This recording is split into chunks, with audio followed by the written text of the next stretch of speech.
Aujourd'hui, on va parler de la colère en couple. Et si t'es du genre à t'agacer parfois un petit peu trop, peut-être, comme moi d'ailleurs, eh bien, tu vas apprendre quelques secrets sur la réalité de cette colère, ce qu'elle dissimule, à quoi elle sert, quelles sont ses causes profondes, et enfin une méthode en 6 étapes pour transformer cette colère en opportunité de connexion, pour renforcer la complicité avec la personne que t'aimes et réparer les dégâts après une dispute. Si tu découvres ma chaîne, je m'appelle Steve, je suis coach et formateur, mon expertise c'est les relations humaines et je suis là pour aider les gens sensibles à transformer les scénarios de souffrance en sérénité dans la vie affective.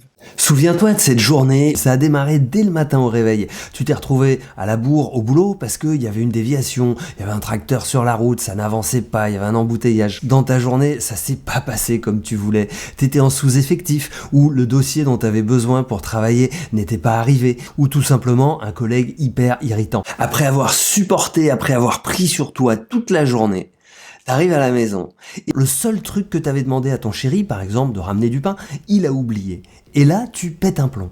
Cette colère qui s'empare de toi, qui t'amène à devenir désagréable, sache que c'est pas le fruit d'un incident isolé, c'est une accumulation. Et pour bien comprendre ce qui s'est accumulé à l'intérieur de soi quand on devient un peu désagréable, je vais te faire un petit dessin.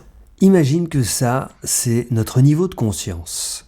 Un peu comme le niveau de la mer, au-dessus il y a ce qu'on voit, ce dont on est au courant, et en dessous, eh bien c'est les choses qui échappent à notre conscience. Donc on est très bien conscient de la colère qui dépasse, celle qui nous fait déborder. Mais en dessous, il y a tout un tas de choses qui se cachent et dont on n'est pas forcément conscient. Par exemple, il y a nos frustrations, nos sentiments d'impuissance pour changer une situation qui nous déplaît. Il y a nos insécurités, nos déceptions, nos rancœurs quand on en veut à quelqu'un ou à soi-même. Il y a aussi nos sentiments d'injustice quand on a l'impression d'avoir été lésé. Il y a souvent nos regrets et il y a parfois nos sentiments de culpabilité. Alors pourquoi est-ce que cette accumulation d'émotions désagréables finit par se transformer en colère ? Il y a 4 raisons, on va en parler et ensuite je vais te donner la méthode en 6 étapes. La première raison, c'est que bien souvent on ne comprend pas nous-mêmes ce qui nous arrive au fond. Et c'est bien normal parce qu'à l'école, on n'a pas de cours sur les émotions, sur les sentiments. On n'apprend pas à gérer ces choses-là. Tout ce qu'on apprend à faire à l'école, c'est appliquer un certain nombre de règles et de méthodes. C'est très bien, mais ça suffit pas pour être heureux. La deuxième raison, c'est que comme on ne comprend pas vraiment ce qui nous arrive, eh bien on n'arrive pas vraiment à en parler. C'est très difficile de parler d'une chose quand on ne la comprend pas déjà soi-même. La troisième raison, c'est que comme on n'arrive pas à en parler, on prend sur soi. Et à force de prendre sur soi, on accumule de la tension à l'intérieur. Cette tension émotionnelle, on peut la comparer à un élastique. On va tirer sur l'élastique en accumulant des tensions, jusqu'à ce qu'au bout d'un moment, fatalement, paf, ça casse. Et c'est exactement ce qui se passe quand on craque sous l'effet de la colère. C'est notre élastique intérieur qui casse. La quatrième raison, c'est que quand on finit par craquer, notre cerveau ressent une énorme douleur. Et il faut savoir que la douleur émotionnelle, ça active exactement les mêmes circuits dans le cerveau que la douleur physique. Donc quand on craque émotionnellement, c'est exactement comme si on se prenait un grand coup de marteau sur les doigts. Évidemment, ça fait super mal. C'est sous l'effet de cette douleur que notre cerveau cherche à se défendre. Comme s'il voulait repousser le marteau, il va repousser ce qui est devant lui. Et malheureusement, parfois, c'est notre enfant, c'est notre chéri, c'est quelqu'un qu'on aime. Et c'est là qu'après, on peut ressentir une certaine culpabilité plus tard, une fois qu'on est redescendu, parce qu'on se rend bien compte qu'on n'a pas été au top de nous-mêmes.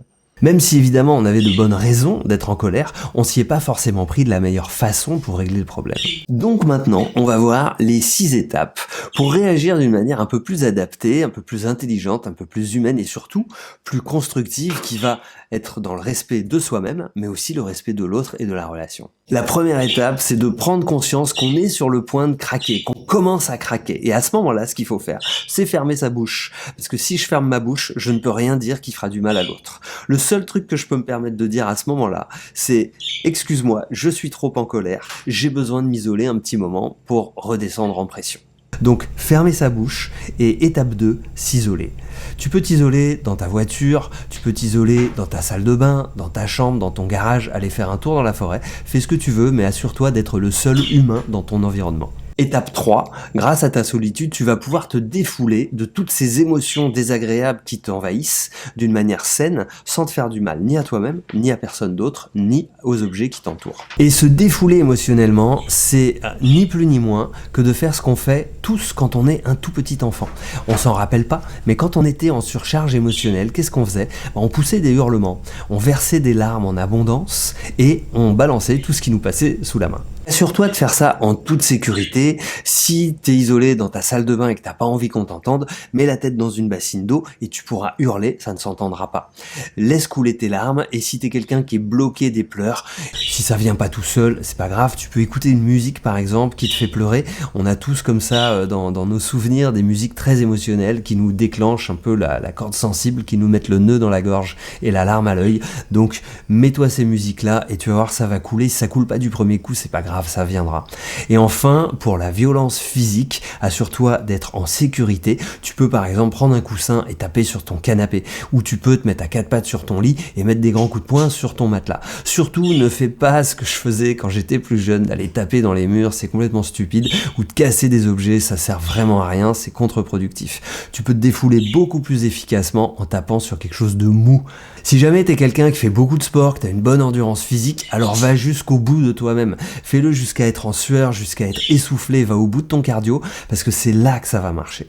Quand tu défoules tes émotions comme ça, tu décharges ton système nerveux. Et c'est bien ton système nerveux qui est tendu, d'accord? L'élastique que je t'ai montré tout à l'heure, c'est ton système nerveux qui va craquer. Donc défoule-le comme ça d'une manière saine. C'est la manière la plus naturelle du monde. Tous les animaux qui ont des cordes vocales poussent des cris quand ils sont pas bien. Tous les enfants le font. Et à nous, voilà, tu vois, les oiseaux aussi le font. Donc, autorise-toi à te défouler émotionnellement et tu vas voir que tu vas ressortir de cette pièce dans un état complètement différent, beaucoup plus apaisé, beaucoup plus serein. Et là, c'est pas fini. Tu vas maintenant prendre un papier, un crayon, et tu vas clarifier ce que tu ressens. Donc pour ça, t'écris tout ce qui te passe par la tête. T'écris toutes les choses que peut-être t'aurais envie de dire, mais que tu vas pas dire. Tu vas les écrire. Donc même des insanités, même si t'as envie d'être grossier, etc., vas-y, défoule-toi et surtout, détruis ce papier à la fin, parce qu'il s'agit pas que qui que ce soit le voit. Une fois que t'as bien clarifié ce qui se passe à l'intérieur de toi, et n'hésite pas à écrire 5 pages, hein, c'est vraiment comme ça que ça va te faire du bien, parce que quand tu éclabousses ton cerveau sur une feuille de papier, tu permets à d'autres parties de ton cerveau de s'activer en prenant du recul. La voie de l'analyse qui va pouvoir se dire « Ah oui, c'est tout ça qui se passe dans ma tête. Ah bah effectivement, je comprends que c'est le bazar. » Et c'est là que tu vas pouvoir vraiment faire du discernement. Ouais, par contre, je veux bien parler. Une fois que tu as fait ce travail, une fois que tu as fait cette 5e étape, que tu as dit ce que tu avais sur le cœur d'une manière saine, tu vas pouvoir passer à l'étape 6, qui est d'écouter la réaction de l'autre. Donc tu vas travailler ton écoute empathique, ton écoute active, et si tu veux des techniques spécifiques pour ça, ça ferait l'objet d'une vidéo entière. Donc si je l'ai déjà faite, tu peux cliquer là, elle doit déjà être en ligne, et si je l'ai pas encore faite, dis-le moi dans les commentaires pour me dire que tu as envie d'avoir cette explication-là. Enfin, si cette vidéo t'inspire et que tu as envie d'aller beaucoup plus loin parce que le conflit est quelque chose qui te pourrit régulièrement la vie dans ta relation amoureuse, j'ai aussi une formation qui s'appelle Stop Conflit, que tu trouveras en lien dans la description et dont tu peux profiter directement en ligne à ton rythme.